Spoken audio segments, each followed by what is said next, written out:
Prosecutors urged the Justice Department to file charges against Boeing. First, it was last Tuesday when Boeing CEO David L. Calhoun was grilled by lawmakers as new whistleblower claims emerged. With millions watching and many people benefiting from this program called Indisputable, we just need 1% of the viewers to become a paid member so we can continue to bring this content to you. Now back to the show. What? How many of your employees have been fired for retaliating against whistleblowers? Senator, I don't have that number on the tip of my tongue, but I know it. It happens. Do you get paid for transparency? Is that one of the metrics for your income? I think the board counts on me for transparency. Really? Because you're under investigation for falsifying 787 inspection records. The Boeing's under criminal investigation for the Alaska Airlines flight. You were investigated by DOJ for criminal conspiracy to defraud the FAA. This is all in your tenure. This doesn't sound like a lot of transparency to me. The subcontractor that you used to make that door piece that fell out of the sky, that when the FAA went and toured the facility, they found one door seal being lubricated with Dawn liquid dish soap and cleaned with a wet cheesecloth, and another was being checked with a hotel room key card. Does that sound like safety to you? And we've had multiple whistleblowers come before this committee and allege that Boeing is cutting every possible corner on quality and safety, not just in the past, but now. Allege that when they raised quality issues and concerns, they were reassigned, they were retaliated against, they were physically threatened. That doesn't sound like attention to quality to me. And yet you're getting paid $33 million a year. Calhoun's testimony comes just hours after a new whistleblower complaint emerged, alleging when Boeing restarted production of the 737 MAX after those two deadly crashes, there was a 300% increase in reports about parts that did not meet proper manufacturing standards. And while those parts were supposed to be removed from production and closely tracked, the 737 program was losing hundreds of non-conforming parts. Boeing employee Sam Mohawk feared that non-conforming parts were being installed on 737s, and that could lead to a catastrophic event. Had it not been for a subpoena, and I don't know this to be fact, but let's just say he was compelled to be there, either pressure or subpoena, but I don't know why you would go with, he got it from both sides, okay, believe it or not. Source familiar with the development told CNN prosecutors are urging the U.S. Justice Department to file criminal charges against Boeing for safety issues surrounding its 737 MAX, although top DOJ officials have not made a final decision. Picture David L. Calhoun, President, CEO, Boeing. There he is. I don't know if he'll be smiling if he is charged, but that's the rub here. So let's go on with the details. The possible criminal charges are just the latest severe blow to the reputation of Boeing, company once known for the quality and safety of its commercial jets. Beyond two fatal crashes of the 737 MAX in 2018 and 2019, the company has faced a series of questions about the safety and quality of its jets. CNN with the reporting here. So let's keep going, shall we? And it was really difficult to see families holding up pictures of their departed loved ones during the hearing. Possible criminal charges. Let's go to January. A door plug on a 737 MAX flown by Alaska Air blew out early in a flight, leaving a gaping hole in the side of the jet, further damaging Boeing's reputation and threatening passengers, we might add. See it there. Justice Department and Boeing had reached an agreement in January 2021 to settle charges that alleged the company defrauded the Federal Aviation Administration during the certification process of the 737 MAX before it could carry its first passengers. Fraud. Yeah, let's just settle. Fraud. The plane started service in 2017, but suffered two fatal crashes. Again, in October 2018, March 2019, which led to a 20-month grounding of the jet. The cause of the crashes proved to be a design flaw. Boeing has admitted, remember the accusations. Did you know about this? But you just wanted that plane in the sky, huh?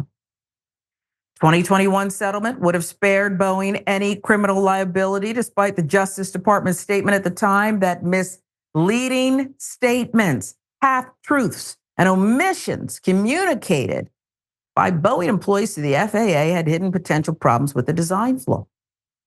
Okay, so they did it deliberately. The criminal charges are supposed to be a deterrent, yet government settled. Do you see why I'm skeptical? Reuters first reported the charging recommendation. Boeing declined to comment on that report earlier Monday, nor did it have any comment when reached again Monday evening. Boeing has told prosecutors that it will contest claims that it violated the 2021 deal. I mean, what else were they going to do? Some family members of the crash victims and members of Congress harshly criticized the 2021 deal, known as a deferred prosecution agreement, which spared Boeing from criminal charges at the time. And this month, a group of those family members wrote a letter to the Justice Department urging Boeing be hit with the maximum possible $24.9 billion fine. Should go directly to the families, too. Where does it go? That's another thing. The letter they wrote to the Justice Department called Boeing's actions the deadliest corporate crime in U.S. history. Boeing had just over $6.9 billion cash on hand as of its last quarterly earnings statement in late March. CNN also noting the 2021 deferred prosecution agreement was due to expire this past January, freeing Boeing from the risk of criminal liability. But just days before that deadline expired, the Alaska Air incident happened. I don't know if you believe or pray to any God. Maybe it's just karma that you believe in. But isn't that something?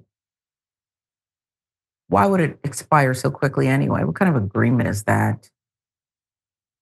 The charges against Boeing don't mean any Boeing executive will face charges as an individual, but it could add to the company's deep financial problems. It has posted core operating losses of $31.9 billion since the start of the 20-month grounding of the 737 MAX that followed its second fatal crash in 2019. The company is at risk of losing its investment-grade credit rating for the first time in its history. If its debt falls into junk bond status, the cost of borrowing money that it needs to cover losses will soar. At its most extreme, Boeing could be found ineligible to do business with the federal government if found guilty of a crime. That would be a virtual death sentence for Boeing. 37% of its revenue in 2023 was begotten from U.S. government contracts. But such a penalty, highly unlikely for reasons of national security. It's ironic, since most of those contracts are with the Department of Defense. But if the company faces criminal charges, a new settlement is the most likely outcome.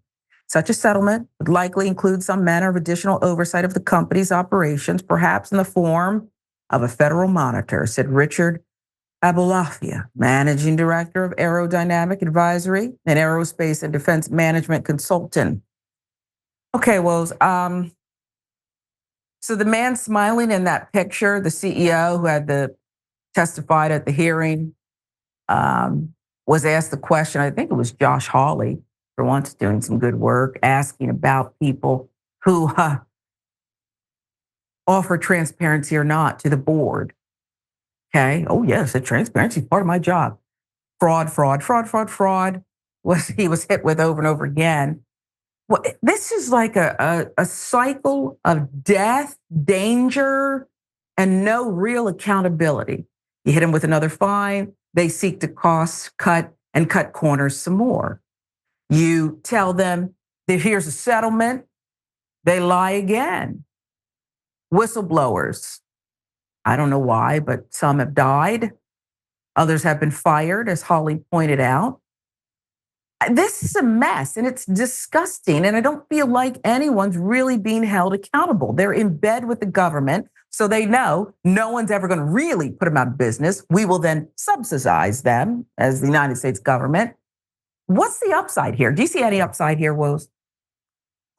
If you want to squint, you could see some upside in the idea that even the Republicans, I mean, Democrats are always going to rhetorically pretend to be aligned with the public and against corporate interests, although we know they're deeply in bed, just as deeply in bed as the Republicans are. But rhetorically, they will make some noise about reining in corporate greed and corporate negligence. The Republicans, however, that's not really generally their MO. Every now and again, they find a sector they want to smack over the head, like the tech sector and other like rich sectors, but generally they're lock in step with whatever, elite business interests want to do. I think the problem for Boeing is that like airplane issues, like when a plane catches on fire or God forbid it crashes, it just makes news and resonates with the public. Like in a way that other corporate negligence doesn't, right? TYT, I think, was one of the news outlets that did a great job when that train fell over in East Palestine, Ohio, and poisoned the freaking community, right? And look, that made noise for a few weeks, and it was the same sort of corporate malfeasance and sort of neglect where these guys are cutting corners on safety to protect profits. It's the same kind of thing, but it just doesn't hit the way it does when a damn plane catches on fire and you got the whole thing on Instagram and TikTok and people are in an uproar and they want answers. And I think if you want to squint, seeing politicians united in there like, yo, guys, like you guys have the public safety in your hands, and the idea that you're abdicating that responsibility in order to basically skim off the top is kind of insane. But as you said, my problem with all of this is, and you mentioned it, Sharon, which I think is the most important, the idea that the government is responsible for more than a third of these people's profits and cannot crack a whip in terms of, hey guys, make sure you're operating safely. We pay the hell out of you guys. Make sure you're not crashing planes with our citizens in it. Make sure like it better be some crazy like, oh man, it would have been hard to see that. Not you guys just straight up just doing rush jobs on these planes. Like that's what's the most frustrating to me, that even on companies where we allow them to have this insane monopoly power, like there are no other plane makers, okay? It's just Boeing. And we allow them to have this monopoly power, yet wield absolutely no influence over how they operate their business in terms of like just basic safety. That's what to me is the most frustrating. Yeah, and it broke my heart seeing all those pictures of lost loved ones and the family sitting in attendance, how they kept from leaping over the chair and grabbing that CEO. I commend them, okay? But you're talking about, they mentioned Dawn dish soap and a cheesecloth, little crude fixes. Do you know when the door squeaks in my home? Sure, I grabbed a can of cooking spray and I sprayed it on there. It worked, okay? That's what I knew what to do. I didn't have whatever the oil you're supposed to. I sprayed some Pam on there. But I'm not responsible for one of the largest birds in the air falling out of the sky and crashing. I contend that perhaps they should think about taking away the golden parachutes. Because the CEO with no hair who stood before Congress there and answered Josh Hawley's questions, he can leave tomorrow and he's going to be, you think compensation he made is one thing. The check he'll go out the door with is another. If we could somehow seize that and give it to families. Okay, you don't want to follow the rules? No pay for you. I guarantee you, if you had a low-level contract with the government, if you were renting a home with the housing authority in your community and you did not fix the roof, the lawn wasn't mowed, they wouldn't give you your next monthly check. I assure you that would happen. We'll keep following it.